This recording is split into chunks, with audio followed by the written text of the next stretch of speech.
Hello, my name is Emma, and in today's video, I am going to teach you some great expressions and some great things you can say about food. Now, this video will be very helpful if you are taking the IELTS, because they often ask you about food in the speaking section. And same with if you're doing the TOEFL, because oftentimes there is a question on food. Not always, but often. This video can benefit everybody, because food is something a lot of people talk about, and so these expressions are very good to use in everyday situations. All right, so let's get started. I have here a question. This question comes up a lot on IELTS, sometimes on TOEFL, and in everyday life. The question is, what kind of food do you like? And what kind of food do you dislike or not like? So I've written here some key expressions you can use which mean like and dislike. Now for IELTS and TOEFL people, you really want to show off your vocabulary. So these are some great ways to do that. All right, so let's look at some of these. The first one, I really like. This is better than just saying I like, because you're actually, giving an amount. I really like something. So for me, what kind of food do you like? I like Korean food. So I can say, I really like bibimbap. I enjoy bibimbap. My favorite dish is bibimbap. Dish is similar to food, but it's not, we wouldn't use it for talking about apples or oranges. We use it for talking about a cooked meal. Okay, so a dish means something that is a meal. So my favorite dish is spaghetti. I'm keen on pizza. And here, be careful with this part. On. I'm keen on pizza. Okay, for these two, if you're comparing two foods, you can use these two expressions. So for example, I prefer bibimbap to sushi. I prefer lasagna to pizza. So it means I'm saying I like pizza better than sushi, okay? So key here, preposition to. I prefer blank to blank. Similar, I'll jump on this side. I'd rather eat. This means the same thing as I prefer. The D here stands for would. I'd rather eat bibimbap than sushi. I'd rather eat Chinese dumplings than McDonald's. Okay? So you can use these expressions too, very helpful for TOEFL and IELTS. Okay, what about for dislike? Things we don't like. Here are some examples. I really don't like. For me, I really don't like McDonald's. I really don't like hamburgers. I really don't like hot dogs. This has the exact same meaning. I can't stand hamburgers. I can't stand anchovies. I'm not keen on tuna. I'm not keen on oysters. Okay? And finally, I really dislike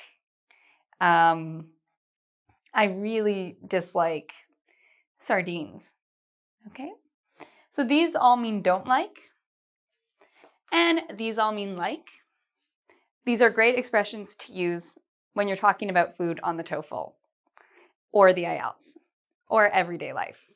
So now let's look at some new vocabulary we can use when describing food. Okay, so another question they might ask you on the IELTS or the TOEFL, or maybe one of your friends might ask you this, is to describe your favorite dish. Okay, I'm just going to say this very quickly. The pronunciation of this word, favorite, okay, not favorite. And dish, what's a dish again? A dish is like a meal, okay? So describe your favorite meal. This is a very common IELTS question and TOEFL. So when you describe your favorite dish, you might want to talk about how good it is. Okay, it's incredible, it's amazing. So here are some words we can use that can help you maybe get a higher score on your vocabulary. The first one, and these all mean pretty much delicious. The first one, tasty. Ice cream is tasty. Chocolate is tasty. We can say flavorful. This means it has a lot of different flavors to it. It has a lot of different tastes. So bibimbap is flavorful. Mexican food is flavorful. You can also use the word divine. Divine means it's incredible. It's amazing. Oh, the pizza was divine. The tacos were divine. Okay, so it means really, really good. And then we also have this one. You can be rich in money. You can also, for food, be rich in flavor. So I could say the food from last night, dinner last night, was rich in flavor. The cake is rich in flavor. Okay, so these are all great expressions you can use. Now we have the different types of taste or the different types of flavor, okay?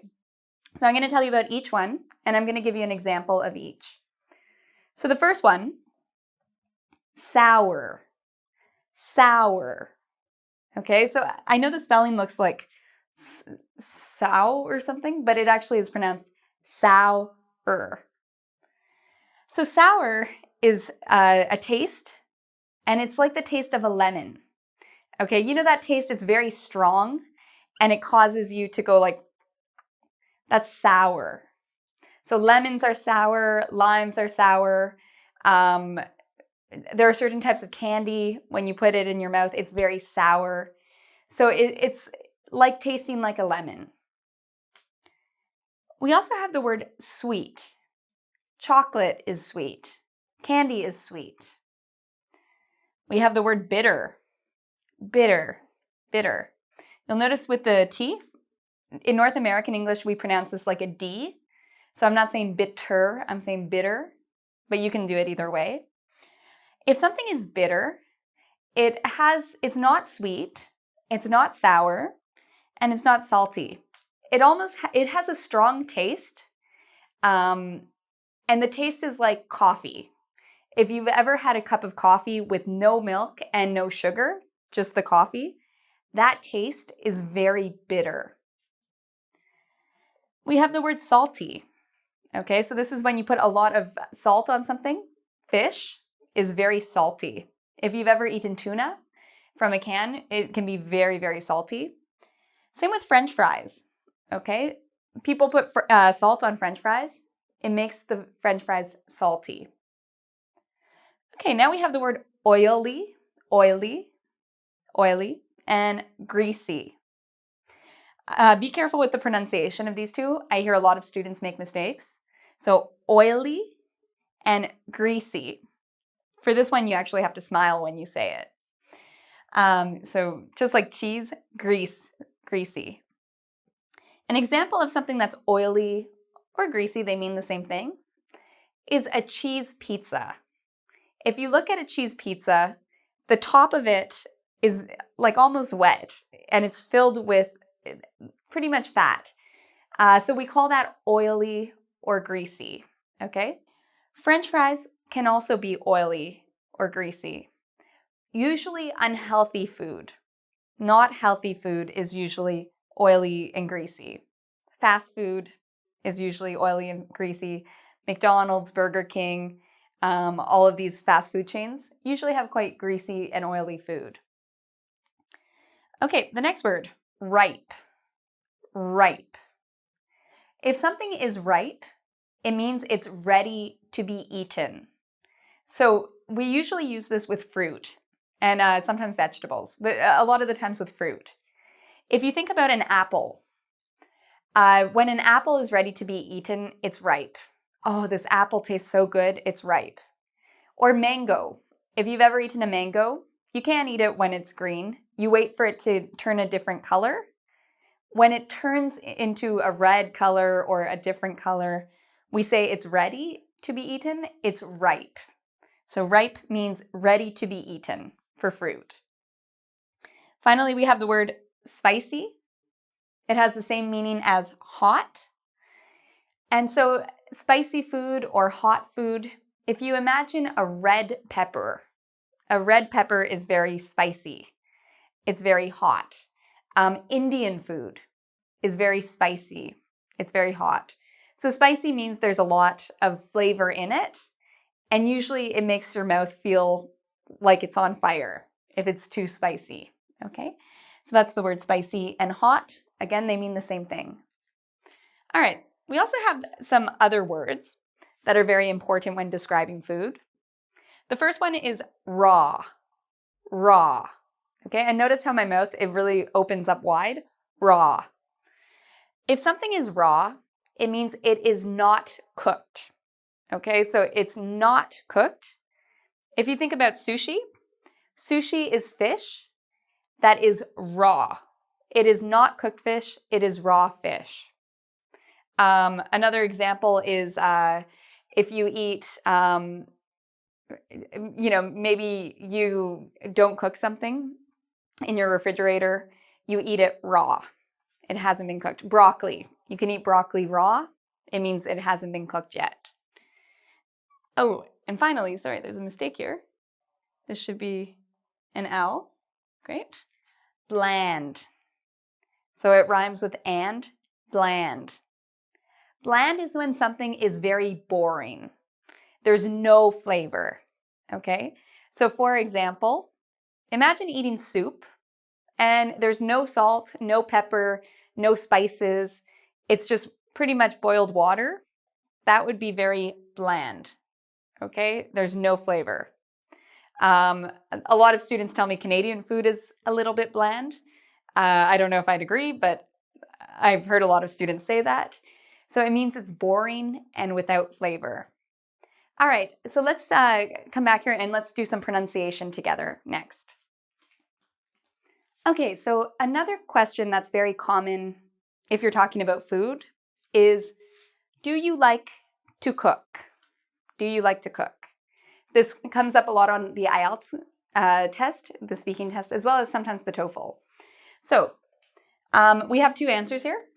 Yeah, I can cook. I like it. I've also written, I can't cook. So the reason I bring this up is for pronunciation.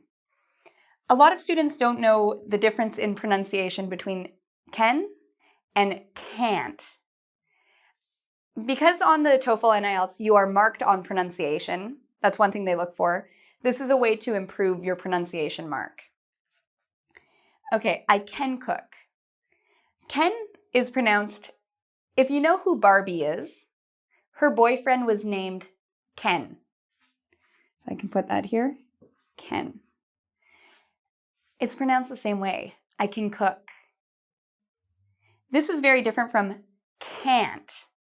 My mouth for this gets very big and wide. It's almost like somebody's pulling my mouth apart when I say can't. I can't cook. Which one is louder? I want you to listen. I can cook. I can't cook. This one is the loud one, okay? So if they ask you a question about, oh, do you like to cook? Oh yeah, I love cooking. I can cook really well. Or no, I hate cooking. I can't cook, okay? Another thing you can say if you get asked this question is you can talk about your specialty. Your specialty is the thing you're good at cooking, okay? So for me, my specialty when it comes to cooking is gingerbread cookies. I make very, very good gingerbread cookies. I'm famous for my gingerbread cookies. So I would say, oh, my specialty is gingerbread cookies. What's your specialty? Okay. Some of you might say pizza. Some of you might say something totally different. So the specialty, and it's pronounced specialty, is the thing you cook the best. So it's a good word to use. Okay, finally, last thing I want to talk about. These are some common foods that students mispronounce. Okay, again, you're getting marked on pronunciation. So let's just look at these words and how to pronounce them correctly. The first one, chocolate. A lot of students say chocolate. That's incorrect. It's like this O doesn't exist. Chocolate. We have this word. Many students say vegetable. Sorry, for vegetable. We don't pronounce it this way. First off, make sure your V is good. Veg. We say vegetable. Vegetable. I like vegetables. Okay. A lot of students make mistakes with this word too. The pronunciation of this, fruit. Fruit. Okay. So not freet. A lot of students pronounce the I as a E sound. It's not freet. It's fruit. And finally, similar to chocolate, many students mispronounce the word broccoli. They say broccoli, but it's actually just broccoli. The O here, it's quiet. It's a silent O. So broccoli.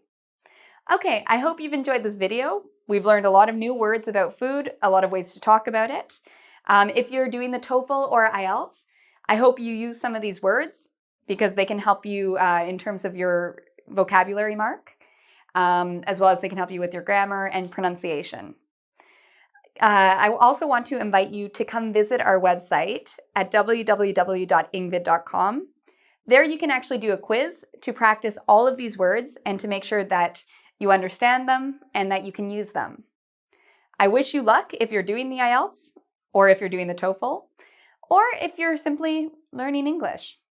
Until next time, take care.